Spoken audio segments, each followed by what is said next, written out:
Hey, the biggest. Yes, sir. Hey, this joint smooth right here, boy. Big extra plug. If you ever catch this, boy, you killed it with this beat right here, dog. Hey, and shout out to them Texas boys, man. Y'all know what it is, man. I had to rep today, man. I had to put the ring on today. You know, we in the college playoffs, you understand me? Arizona State finna figure out what's happening. They finna figure out why they say the best ball is played in Texas. We already proved that in 05, you know what I'm saying? USC, you know what time it is. So now, them young boys gonna go prove it again. So shout out to them Longhorns. You know they the biggest. They the largest, especially up front. Shout out to them big hog maws, you know what I'm talking about? The big O-line, you understand that D-line, you understand me? That's where the game gonna be won. With that being said, welcome to another GridIron Games. Welcome all are welcome. This is episode 29. I am so excited to be here with you guys tonight. And for those that will be watching later, we're going to dive into this lesson, man. And in this lesson, man, we're going to move some wisdom. We're going to hit the Bible, because you know that's where I get my wisdom from. So that's where we're going. But we also going to relate it to athletes. And so with that being said, tonight's title is Defying the Odds, Turning Challenges into Opportunities. So let's jump into the open statement. Have you ever been counted out before the game even started? Labeled as too small or too slow or just not enough? Well, what if I told you that those moments of doubt, the ones where others underestimate you, are the very training grounds for greatness? See, as athletes, our challenges are just obstacles. They're opportunities for God to show what preparation, perseverance, and purpose can accomplish when no one else believes it's possible. So if you lock in with me for an hour, what I'm going to do is I'm going to show you how to focus on your identity and the purpose that God has for you, so that you'll find a level of success that only others can dream about. So that's what we're going to get into. So with that being said, we got 4 objectives tonight. All right. We're going to see how to see challenges as opportunities for growth. The importance of preparation and using those your unique skills. How to build confidence through faith in your preparation and God's plan, and how to view your victories as a way to uplift and inspire others. And so with that being said, man, we're going to jump right into this thing. So one of my favorite books is the book of Samuel, right? And why do I like the book of Samuel is because everybody understands some of the greatness of King David, right? But do we know his origin story? Do many people know that he wasn't even viewed or selected in man's eyes to be the king that God had called him and chosen him to be? Many people looked at him as though he was nothing. They overlooked him. They overlooked his greatness because they could only see that thing that was right in front of them, and they could not see the thing that was intrinsically inside of him. Right. And so we're going to jump into that real quick. So with that being said, here's the book of 1 Samuel chapter 16. We're going to go from 1 to 6. Check this out. And the Lord said unto Samuel, how long wilt thou mourn for Saul, seeing I have rejected him from the reigning over Israel? Fill thy horn with oil and go. I will send thee to Jesse the Bethlehemite, for I have provided me a king among his sons. And Samuel said, how can I go? If Saul hear it, he will kill me. And the Lord said, take a heifer with thee and say, I am come to sacrifice to the Lord. And call Jesse to the sacrifice, and I will show thee what thou shalt do. And thou shalt anoint unto me him who I name unto thee. That's important. It's very important. And Samuel did that which the Lord spake, and came to Bethlehem. And the elders of the town trembled at his coming and said, comest thou peaceably? And he said, peaceably, I am come to sacrifice unto the Lord. Sanctify yourselves and come with me to the sacrifice. And he sanctified Jesse and his sons and called them to sacrifice.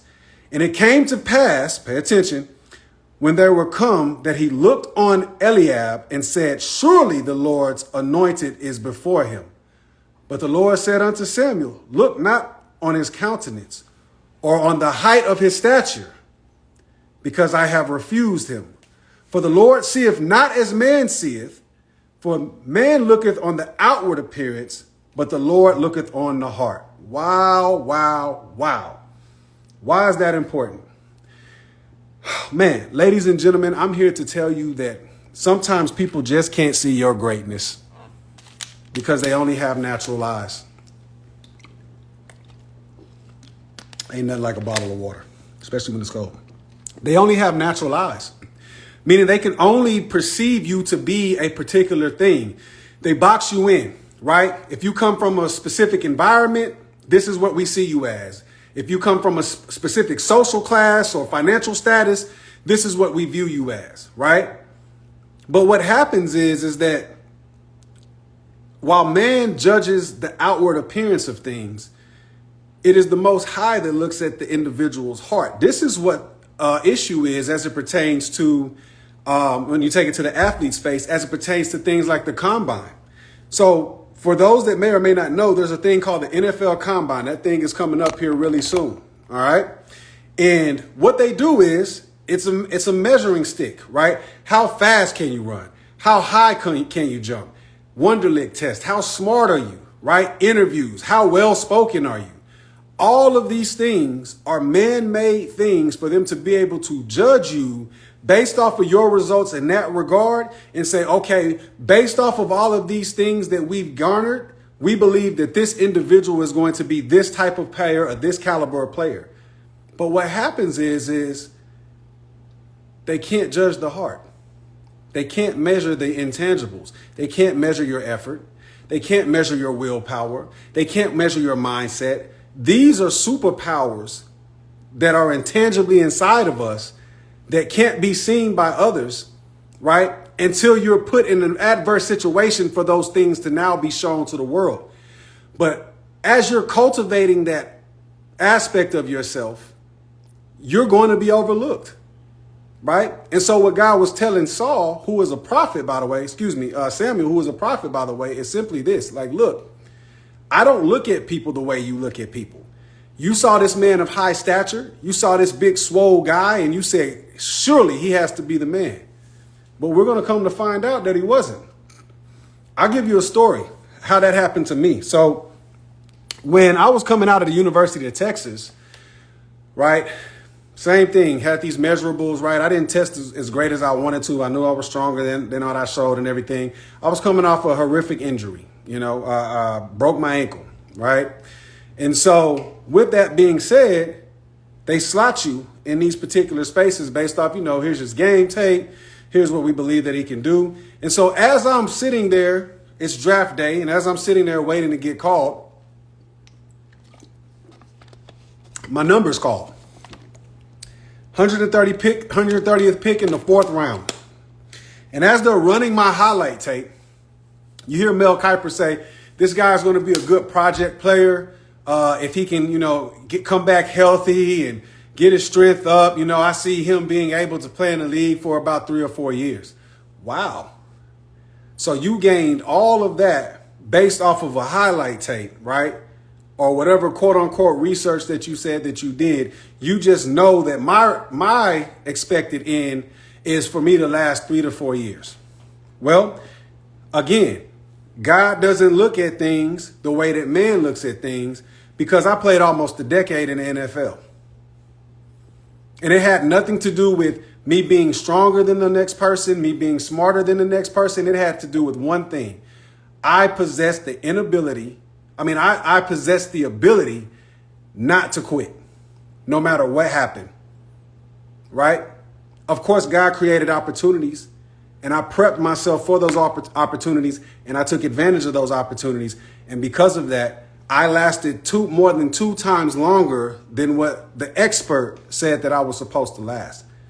That's what God does, right? These are the things that I'm speaking to when I speak to the intangibles. My superpower was I just don't believe in quitting, period and point blank, regardless of how things look. Was I cut? Yes. Did I have to fight for a roster spot? Absolutely. Did I have some highs? Yes, I was a starter. Did I have some lows? Yes, I didn't play. for an entire year. Sat out my rookie year. Regardless of what the situation was, I knew that that was just one step to getting me to the goal that I wanted to achieve. And that was getting close to playing as double-digit years as I possibly could in the league. And I achieved that goal. And once I achieved that goal, God allowed me to make the decision to walk away when it was time for me to be called into a different arena, right? So some people are not going to believe that you're chosen. And that's perfectly okay, right? We're not worried about the opinions of others, right? Here's when it becomes dangerous. It's okay when people doubt you, but it's not okay when you doubt you. And many people doubt their beliefs and believe their doubts. I'll say that again. Many people doubt their beliefs and they believe their doubts. And if you want to find success in life, if you want to elevate your life to the next level, here's a principle that I've discovered. You need to start doubting your doubts and believing your beliefs. See, God has set everything up to where there's an ebb and flow, right? There's not one side of anything, right? There's not one side of a piece of paper. There's not one side of a coin, right? There's an ebb and flow on both things. There's a front and there's a back, right? So doubt and belief are both beliefs. So in order for you to find that success that you're looking for, doubt your doubts and believe your beliefs. So much to the point to where people look at you like a crazy person because you have so much faith in, and not in you, but in the space that God has chosen you to dominate. You have so much faith and belief in that no matter what something looks like with the natural eye, you understand that it is working for your good because all things come together and work to the good of those that serve God and believe God. Period and point blank. You don't have to worry about how it looks like. And a lot of times what happens is that people's eyes are open and it causes them to doubt. So your eyes are open, but they're closed at the same time. Meaning what? Meaning, do you look at things the way that they appear? And you don't look at things as a way of God putting you in this arena to elevate you and to put you in a space of adversity so that when you go to that next level, you've already experienced something that has made you stronger, right? So we come to find out that God don't look at people the same way that man looks at people, right? You paying attention to what others believe about you is a distraction, period and point blank. And your success is more valuable than your distractions, and your purpose is more important than their ridicule, period and point blank. People are going to say things and people are going to talk about you and people are going to have their opinion about who they believe you to be. Don't matter. That ain't none of your business. Your business is to find out what God says you're supposed to do and who God says you are. That is your business. And when you operate and you align yourself with that, you're going to come to find that that there's going to be a shift in the thought processes, in the opinions of others as it pertains to you, right? So I want us to take a look into David's journey, right? Challenges are opportunities to prove yourself, ladies and gentlemen. And preparation is the key to seizing those opportunities, right? So you have to decide. And understand that word decide means to cut off anything. It's the word decide, the Latin root is deserde. Serde means to cut. De means off or from, meaning you cut off anything that doesn't align with your purpose, right? So you have to decide, make a decision, okay, that the outcome is non-negotiable no matter what the starting point looks like. The outcome is non-negotiable no matter what the starting point looks like. And you cannot quit, right? Why? Because the learning and the discipline happens in the doing, right? People believe they know something because they heard it and then they read on it. I'm here to tell you that you don't know it. If you don't know the principle of it, if you can't take the complicated thing and simplify that information, then you don't know it, period and point blank. And you can only know something by doing something. I'll give you an example. I'm in business, right? I know particular things about the business that I'm in only because, not because I read about it, not because somebody told me about it, because I've experienced it. So the things that I talk about, you're not going to get in a textbook. The things that I talk about, you're not going to get from colleges. The things I talk about are the experiences that I've had, and either the failure, the perceived failure, which I believe is just a learning lesson, or the success that I've had based off of my experiences with this particular thing in this particular business. That is what it is. And I stand 10 toes on that. And my confidence is not in me, but my confidence is in the understanding that God gave me my own kingdom, that being my purpose, right? And kingdom, compound word meaning king's dominion, right? He gave me my own kingdom to rule, and within my kingdom, I know what I'm supposed to be doing. When you get to that particular state and that particular place, it's a beautiful thing, but how you get there? You get there through doing the work. You get there through preparation, right? So we're going to go to, I'm going to set the stage. We're going to go to 1 Samuel chapter 17, verse 1, and we're going to read down to verse 11. I'm going to show you how David's preparation prepared him to be able to overpower what most people thought was something that could not be defeated. And it's funny how preparation does that, ladies and gentlemen, for all my female and male athletes on here. It's funny how your preparation, right, prepares you for moments that other people didn't expect you to be prepared for, right? So I'm going to read this, but then I got a story for y'all when it comes to that. So this is 1 Samuel 17, verse 1. It says, "Now the Philistines gathered together their armies to battle, and were gathered together at Shechat, which belongeth to Judah, and pitched between Shechat and Azekah and Ephes Dammim. And Saul and the men of Israel were gathered together and pitched by the valley of Elah, and set the battle in array against the Philistines. And the Philistines stood on a mountain on the other side, and Israel stood on and the Philistines stood on the mountain on one side, and Israel stood on the mountain on the other side, and there was a valley between them. And there went out a champion out of the camp of the Philistines named Goliath of Gath, whose height was 6 cubits and a span, and he had a helmet of brass upon his head, and he was armed with the coat of mail, and the weight of the coat was 5,000 shekels of brass." Guys, that's like 16, that's like, I think it's like 100 and something pounds, right? This is what this dude is wearing. So just to let you know, they're setting the stage of how big this dude actually was, right? "And he had greaves of brass upon his leg, and a target of brass between his shoulders. And the staff of his spear was like a weaver's beam, and his spearhead weighed 600 shekels of iron." That was like 16 pounds, guys. "And one bearing a shield went before him. And he stood and cried unto the armies of Israel, and said unto them, Why are ye come out to set your battle in array?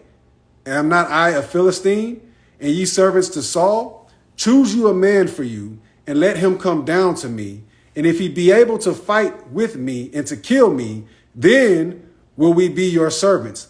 But if I prevail against him and kill him, then shall ye be our servants and serve us. And the Philistines said, I defy the armies of Israel this day. Give me a man that we may fight together.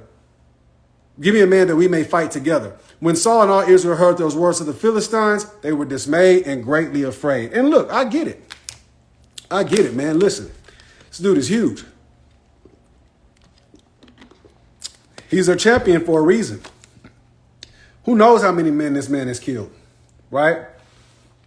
But again, you'll see how David and God, they have the same mind. This is why God called David a man after his own heart, meaning what? His own mind. You can find that in Mark 7:21. The heart is the mind, right? Because you're going to come to find that David didn't view the situation the same way that all of Israel viewed it, right? And challenges can appear unexpectedly. So you always have to be ready for your moments when they come and be ready to step up. You know, even in sports, you know, we talk about labels. People might label you as a role player, right?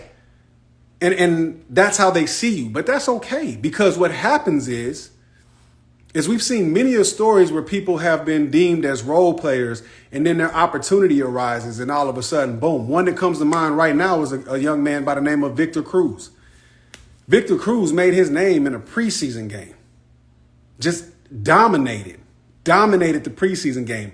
New York had him as a slot receiver. He ended up being their number one guy for a few years with the Giants. Why? Because when his moment arose, he was prepared for it, he took it, and he dominated it. There's so many stories like that. Shannon Sharp made the team on special teams on a special team tackle. Think about that. The greatest tight end of all time, or one of the greatest tight ends of all time, barely made the team, and he made it via special teams because he was prepared for his moment. We never know how these things are going to look, but it is our job to be prepared when the opportunity comes, right? But what happens is that a lot of people put limitations on themselves. And what you have to understand is that limitation doesn't come into fruition until it first comes into your mind, right? Everything starts with the mind, right? Meaning what? Meaning that before anything can become a habit, it has to become an action. Before it can become an action, it has to become a thought. So your thought becomes your action. Your actions on a continuous basis becomes your habit, and your habits formulate who you are. So what happens is many people set limitations on themselves. And you were made in the image of the man above. There are no limitations. Whatever you believe, you can achieve. People, I know it sounds corny, I get it, but it is a truth. Whatever you believe, you can achieve. But again, I told you that the Most High is a God of balance. So the opposite holds true. If you believe that you can achieve something, you're right. The person that says they can and the person that says they can't, they're both right. So it literally is all about you making the decision, not the choice, but the decision to always believe the positive about you. Like Proverbs 21:5 says, right? The thoughts of the righteousness tend only to plenteousness. That doesn't mean that we're not going to go through things in life.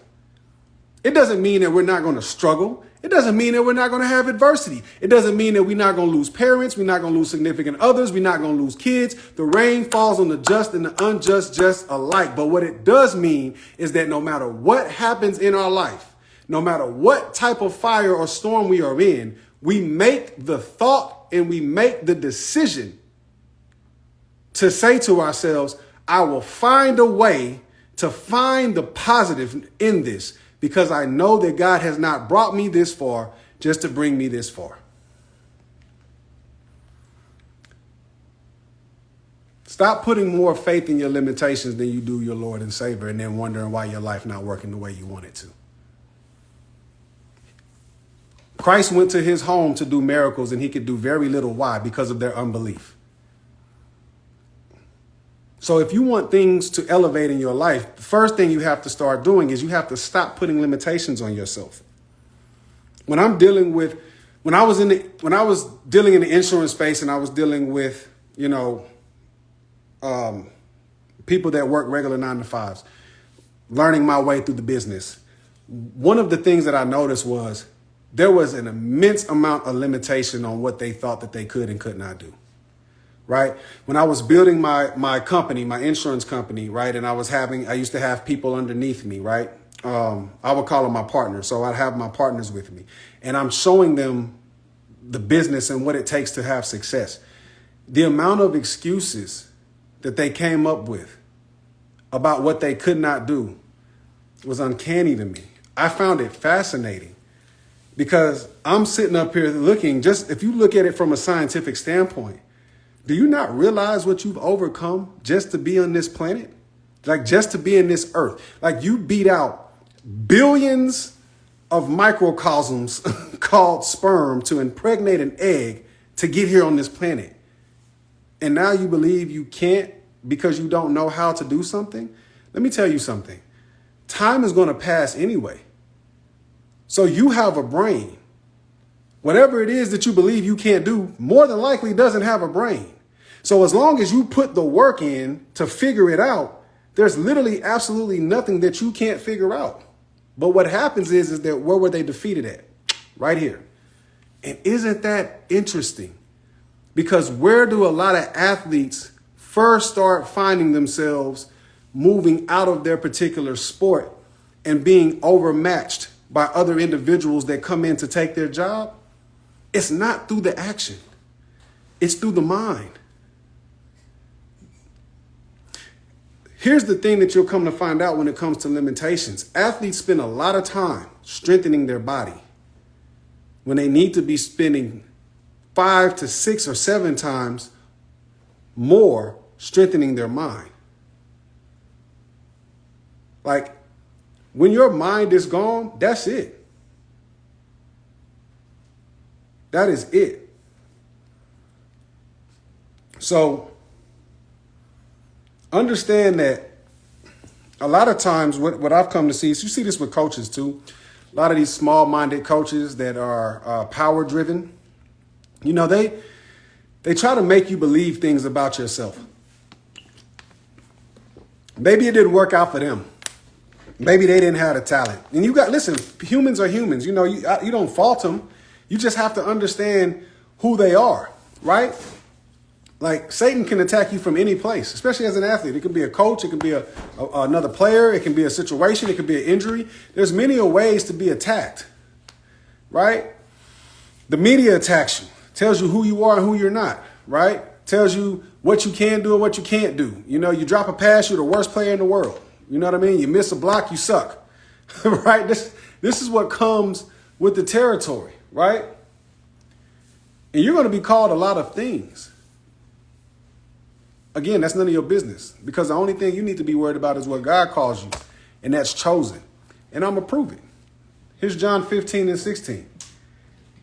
Ye have not chosen me, but I have chosen you and ordained you that ye should go and bring forth fruit, and that your fruit should remain, that whatsoever ye shall ask of the Father in my name, he may give it to you.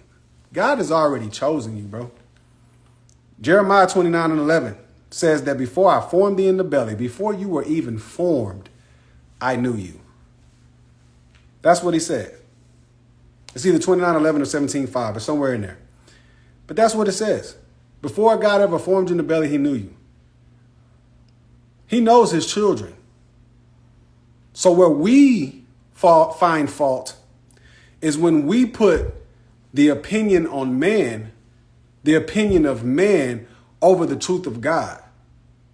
That's when we start to see ourselves move in the opposite direction of success. You can never put the opinion of man over the truth of God. Who is man? That is the creation. You are given kingdomship, rulership by the Creator. But you can only rule if you align yourself and if you accept that rulership. And there's a responsibility that comes with that. So what you're going to see is that we're talking about preparation, but preparation, it does more than just allow you to seize your opportunity. See, preparation breeds confidence. What is confidence? The rudiment word of confidence, right, is confide. What does confide means? Trust.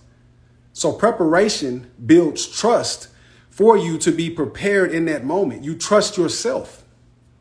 You trust the work that you've put in. When you hear all of these great athletes that talk about their preparation and how they're able to perform, we look at it and we're wowed, right? As a spectator, my God, how did Steph Curry hit that shot in that moment with that many people on him? Because of his preparation. How did LeBron James do that, right? How did he have these guys hanging on him and still get the ball off and make this phenomenal shot? Because of his preparation.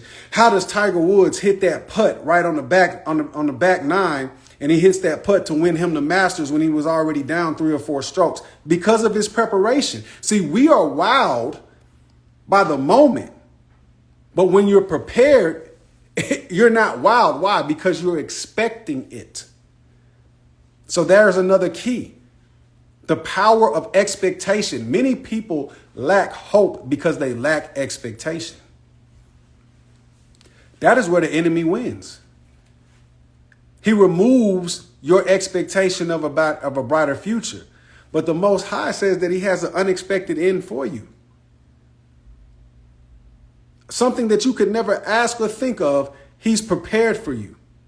And it is your job to prepare yourself in the physical realm and watch God do his thing in the spiritual realm. And when those two things come together, that's when everybody is wowed by your testimony, right? So let's look at preparation and confidence, right? This is 1 Samuel chapter 17, verse 31. We'll go through 39. And the words were heard which David spake and rehearsed them before Saul, and he sent for him. So before we get to there, David came down. He was delivering food to his brother. He heard Goliath talking that smack, and he was like, "Man, who's this dirty Philistine talking this noise?" Brother got mad at him and was like, "Look, man, you only down here so that you can see the battle." He's like, "No, man, I know the promises that God has said about us, and I hear this dude talking this trash, and I'm trying to figure out who he is." And Saul had said to the man that defeats this man, right, I'm going to, that man's going to be able to have my daughter, right? And he's also not going to pay taxes. That was the one that got David. David asked this like 3 times. He said, "Hold on, what the man going to get?" Right? We gonna remove the taxes from his house, and he going to marry my daughter. Okay, that's cool. And he going to sit right there next to Saul. So he going to be the man, basically. David was like, "Bet. I just want to ask this 3 times just so I can make sure this is a verbal contract now. If somebody go out there and defeat him, they're going to get all of this stuff, right?" Absolutely. So verse 31, and when the words were heard which David spake, they rehearsed them before Saul, and he sent for him. And David said to Saul, "Let no man's heart fail because of him. Thy servant would go and fight with this Philistine." Now, everybody in Israel, we read early, was scared. But see, David was prepared, and we're going to find out how he was prepared in just a second. And Saul said to David, "Thou art not able to go against this Philistine to fight with him." Oh, there it is again. There it is, because David was the smallest one of his brothers. So there Saul is again. Their man is again looking at exactly the stature of an individual, putting that individual in the box. You're not able to go and fight this man. Okay. And David said unto Saul, "Thy servant kept his father's sheep." Now we get into the preparation. "And there came a lion and a bear and took a lamb out of the flock. And I went after him and smote him and delivered it out of his mouth." Okay, so we're going to stop right there. This man went and fought a lion and a bear because they took a lamb. I don't know about y'all, but I don't know how many of us is fighting lions and bears to save a lamb's life. But here's that preparation that we talked about. It said, "And when he arose against me, I caught him by his beard and smote him and slew him. Thy servant slew both the lion and the bear, and this uncircumcised Philistine shall be as one of them, seeing he hath defied the armies of the living God." And David said, "Moreover, the Lord that delivered me out of the paw of the lion and out of the paw of the bear, he will deliver me out of the hand of this Philistine." And Saul said unto David, "Go, and the Lord be with thee." And Saul armed David with his armor, and he put an helmet of brass upon his head. Also he armed him with the coat of mail. And David girded his sword upon his armor, and he essayed to go, for he had not proved it. And David said unto Saul, "I cannot go with these, for I have not proved them." And David put them off of him. What are we finding out? We're finding out a couple of things. There's a lot in that. First and foremost, a lot of times because we're not prepared, when moments come, we're too scared of the moment. We see that within Israel. The moment came for a man to be able to step up and to do what David is saying that he's getting ready to do. But those men weren't prepared. They hadn't been tried in a way that David had been tried. And so what happens is that did David know that when he was slaying that lion and slaying that bear, that would be the preparation for him to go out here and slay this giant? Probably not. And many of us wonder why we can't slay our giants is because we're not slaying our lions and our bears. We're trying to get to the prize before we're putting in the preparation. And then we're wondering why our purpose is not planning out the way that we want it to be. It's just not how it works. You can't get the reward before you put in the work. You got to put in the work. Another thing is this. Saul tried to give him something that he hadn't proven. Meaning what? David was rocking with slingshots. He wasn't rocking with armors and swords and things of that nature. He hadn't proved those things. What happens is this in sports, what you'll come to find out is that all of these different coaches have all of these different techniques and things that they want to work, but you haven't proved those techniques. You have done with the thing that you have done and it's gotten you into that place. And so what happens is that now you have to try to figure out, right? They put you in a position to where you got to figure out, okay, do I do this particular technique or do I go out here and do what I've been doing that has gotten me to this point? And you got to be able to make the decision to say, you know what, coach, listen, if you want me to do this stuff in practice, it is what it is. I'll do that. But when I get out here in this game, I haven't proved those things. I've proved working on these particular routes, running these routes, blocking this person, tackling this person this particular way. I'm going to go the way which I have proven because why? That is the way that God has given me to find my success. And here's what you come to find out. David wins this battle.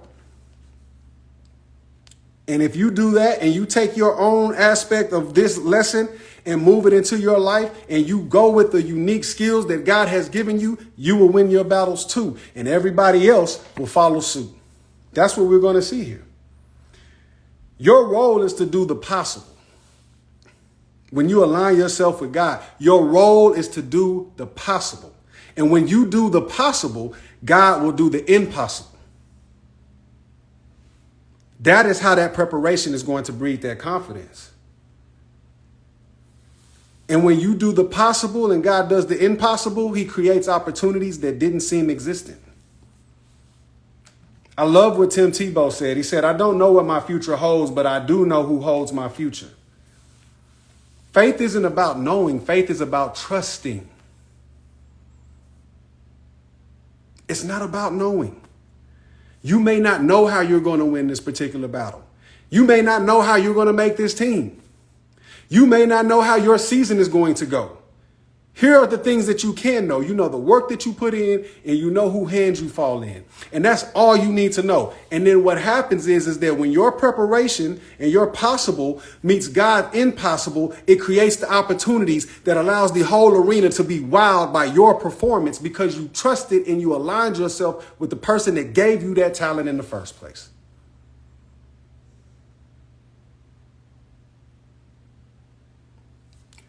That's how it works. You have to trust in God in your preparation. And when you do that, that gives you the confidence. Let's keep reading. So David it says, and he took his staff in his hand and chose him 5 smooth stones out of the brook and put them in a shepherd's bag, which he had, even in a scrip. And his sling was in his hand, and he drew near to the Philistine. And the Philistine came on and drew near unto David, and the man that bare the shield went before him. And when the Philistine looked about and saw David, so when he looked at David, man, you got to be kidding me. Y'all brought this runt of the litter out here to fight me, the champion of Gath, this 7, 8, 9 foot giant with 6 fingers on one hand, or 6 fingers on one hand and 6 toes, and a spearhead of 16 pounds. You brought a shepherd boy out here to fight me? That's what he's saying, right? And when the Philistine looked about and saw David, he disdained him, right? For he was but a youth and ruddy and a fair countenance. Who is this pretty boy that y'all brought out here to come fight me?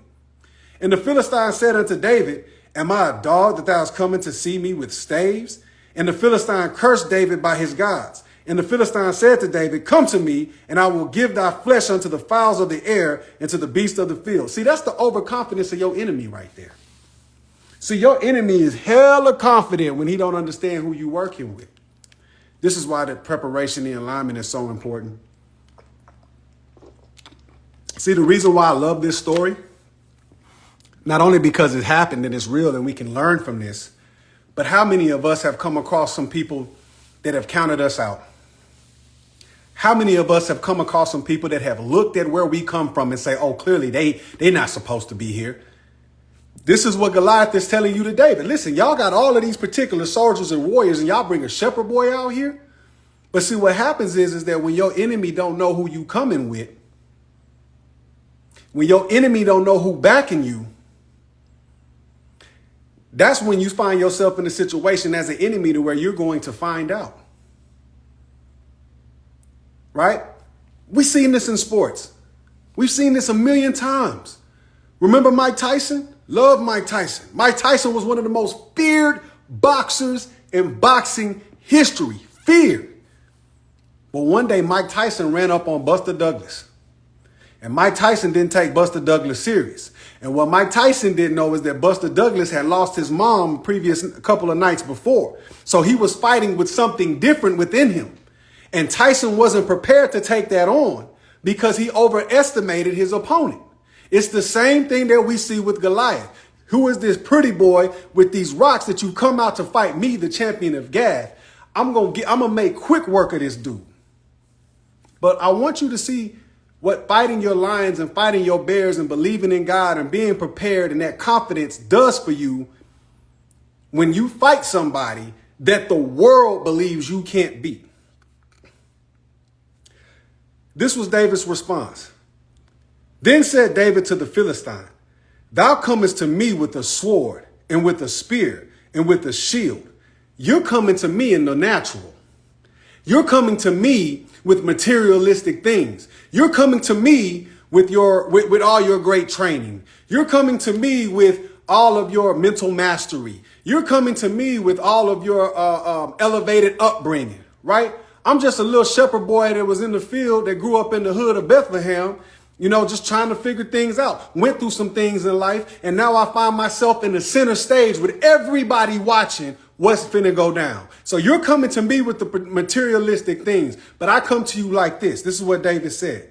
He said, but I come to thee in the name of the Lord of hosts, the God of the armies of Israel, whom thou hast defied. So you see, here's the thing that your enemy don't know when you align with the Most High. See, your enemy don't know that you backed by somebody. See, your enemy don't know that you've been chosen by somebody. Because all your enemy can do is he can only see in the natural. See, but you didn't just defy the army of Israel. You defied not only myself, but you defied the Lord himself. So he said, this day will the Lord deliver thee into my hand, and I will smite thee and take thy head from thee, and I will give the carcasses of the host of the Philistines this day unto the fowls of the air and to the beasts of the earth, that all the earth may know that there is a God in Israel. And all this assembly shall know that the Lord saveth not with the sword and the spear, but for the battle is the Lord's, and he will give you unto our hands. See, this is what you got to understand, athletes. No matter what it is you're going through, if you align yourself with God, it don't matter what it looked like. He will deliver that. He will deliver that particular situation into your hands. You're not even going to have to do anything but what you've always been doing. And I've experienced that. I will never forget. Never forget. I'm playing in New Orleans. I had been there for a hot cup of tea, maybe like 5 or 6 days. I'm the backup tackle, right? They lost Teron Armstead. Andrews Peters is high draft pick, right? And he's getting ready to make his debut. All of a sudden, we're talking about within the first series, maybe the first 4 minutes of the game, boom, Andrews goes down. He's hurt. Guess who's up? Me. And I'm not just playing any position. I'm in the game playing a heated rival on Thursday Night Football, the only game that's being played, and I'm playing left tackle for the New Orleans Saints, and I'm blocking for a $90 million quarterback. Do you not understand the pressure that's placed on somebody in that particular situation? But ask me, was I scared? Absolutely not. I fear nothing but God. Ask me, was I prepared? Absolutely. Why? Because God had put me in a situation years before when I was in Pittsburgh to where I got my opportunity and I didn't prepare the way I was supposed to. And I vowed never to let that happen again. And he showed me that my lack of preparation was the reason that now I put you in a situation to be able to bring it back to you again. Y'all got to hear me, man. Y'all got to hear me. You were not prepared before because you weren't aligned. You were not prepared before because you lost faith. You were not prepared before because you stopped trusting me. And now I come back years later and put you in the same position on a higher stage, and you're prepared and you're ready to go because of those experiences. Sometimes you have to go through adversity in order for that experience then to prepare you for your experience now. So your past can become your professor and not your prisoner, so that way you can be prepared for your present to have an unexpected future from other people's point of view, but not God's. Needless to say, I went out there and dominated so much so that they wrote articles and everything on me, and it had nothing to do with me. All glory be to God. But I saw how that worked, and I was able to take that lesson and move it into my life space to now it is things that I teach my business partners. It is things that I show my children and everybody else around me. Never take a moment for granted, no matter how you think it looks. If it looks bad, what can I learn from it? If it looks good, what can I learn from it? And stay even keel. Stay even keel. Stop putting so much emphasis on the natural when God is a spiritual God. He's waiting on you to raise up. He's waiting on you to elevate yourself and elevate your trust in him. If a man see a mountain and has a faith as a mustard seed and say to that mountain, be thou removed and be thou cast into the sea, it shall happen. A mustard seed. Your faith dictates your future. Your faith will dictate your future. You have to understand this. You have to understand this. What you need to understand in that lesson is that David declared his victory before it was ever even his. I'm going to say that again. David declared his victory before it was ever even his in the natural. See, he had already seen it. That's the power of expectation. I hear what you said. I heard you very clear. Yeah, you go. My flesh is going to be to the fowls and all of that. Okay, yeah, whatever. I hear you on all that. Right? But let me go ahead and show you what's really getting ready to happen. Not only is the Lord getting ready to deliver you into my hand, but when you continue to read the story, David demolishes Goliath, slings the rock, hits him in the forehead, right in between the eyes, boom, kill shot, right in the brain. He didn't have a sword. Ran over to Goliath, cut his head off with his own sword. See, sometimes you just got to trust God enough to understand that even when you don't have all the tools, even when you don't have all the tools, don't worry about it. God got the tool prepared for you. God got the tool prepared for you. See, that just goes to show you, you ain't got to have all the answers, man. You just got to trust. You ain't got to have all the resources, brother, sister. You just got to trust. You ain't got to have a plan figured out. You just got to trust. And when you find yourself doing that, what you'll come to realize is that greater that is he that is in you than he that is in the world. See, Goliath came from the worldly perspective and he lost. David was coming from the spiritual perspective and he prevailed. How many of us have tried to operate our own plans and wonder why it didn't work? How many of us right now are not moving in our purpose and wondering why we're living the life that we're living? You've taken on the Jonah mentality. You've been given a purpose and God has given you something to do. And instead of you running towards your purpose, you trying to run away from it. And then you wondering why life ain't working the way that you want it to work.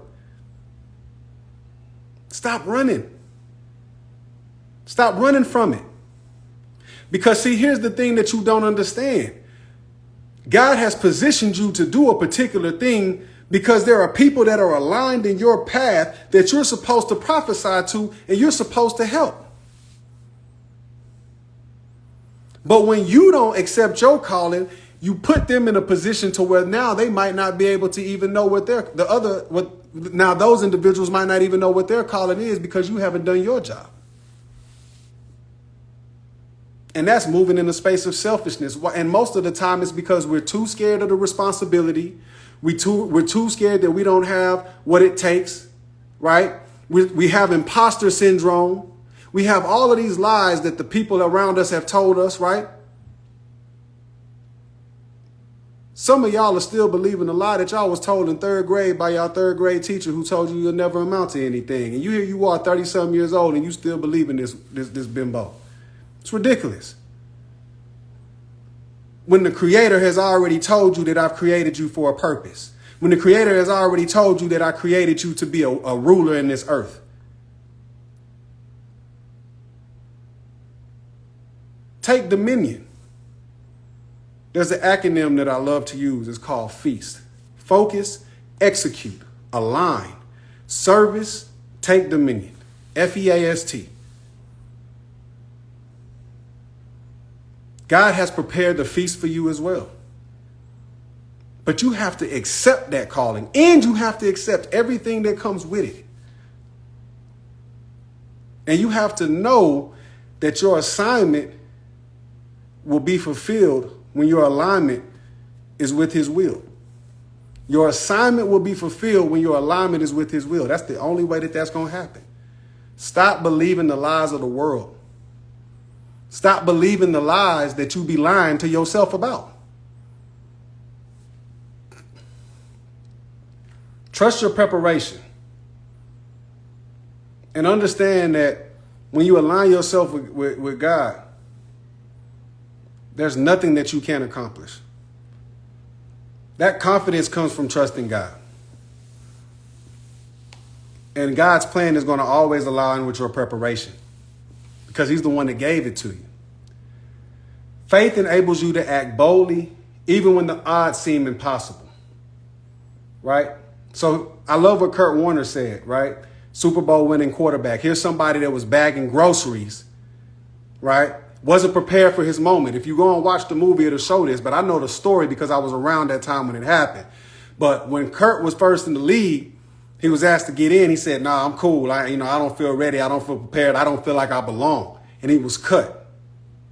Then he went and he started bagging groceries for a grocery store. Got an opportunity in an arena league, took that opportunity in that foundational space and started building their confidence up. And so now what happens is when he gets to the St. Louis Rams at the time, Trent Green goes down, he comes in and he never looks back. And now he's a Super Bowl winning Hall of Fame quarterback. Why? Because he used the experience of not being prepared to now go to a place to where he was able to be prepared so that when he got to his Goliath, that being an opportunity to be on the National Football League, he took advantage of it. And here we are, wowed by the greatest show on turf.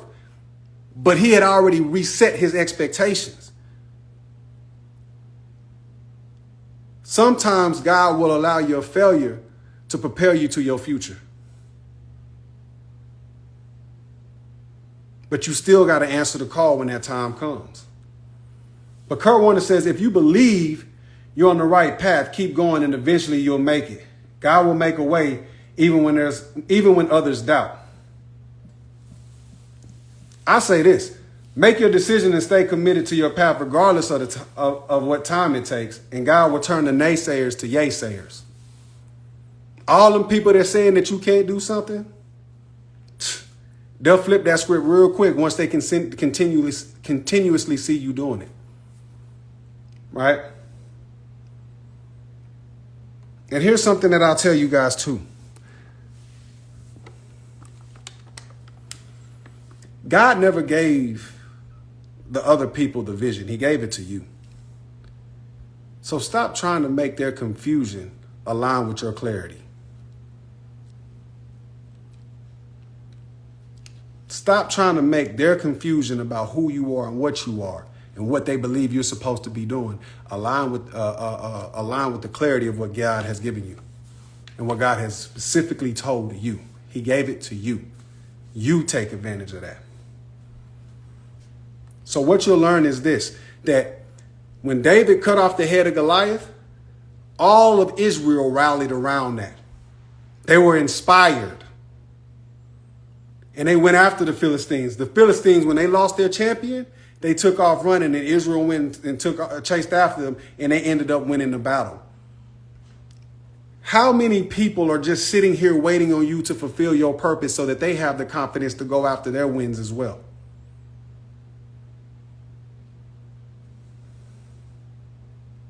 Who in your life can benefit from you succeeding?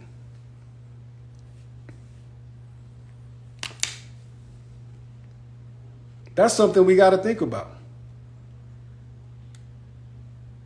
Who's not succeeding because you haven't answered your calling? See, what you'll come to find out is that your victory is not just about you. Your victories have the ability to inspire others. How many of us have been inspired by hearing the backstory of a particular athlete and where they come from and the struggles they had to overcome to become the people that they are today? And we look at that and say, because they did it, I know that I can do it. I know I have. I watched the likes of people like Santana Dotson, the people like Earl Campbell.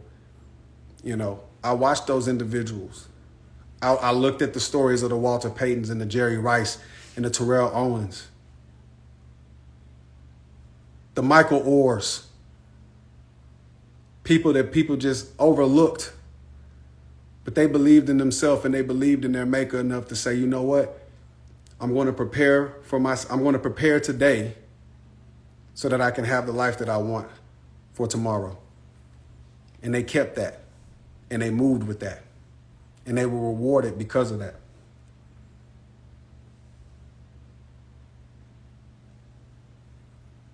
You have to be able to allow your story to be a shared success. You got to be able to allow your victories to inspire others. You got to allow your victory to allow others to, you have to allow your victory to be seen by others so that it can inspire change within them to go and change their lives. See, you accepting your call and accepting your purpose is way bigger than you. It's way bigger than you. So, as we wrap this up, here's the 4 points that I want to summarize. Challenges are your opportunity to shine. Right? Look at challenges as your opportunity to shine. Preparation is personal. Use your unique skills within that particular time frame. Faith in God and in your preparation gives you confidence, and your victory inspires others. Use it not only to lift yourself up, but to lift up the others that are around you. Right? And I'll leave y'all with this scripture, 1 Corinthians 9:24. The premise of it says, run in such a way as to get the prize. Instead of running away from your purpose, run towards your prize. It's not going to be easy, but we don't listen, stop putting a level of difficulty on things you ain't ever done yet. Right?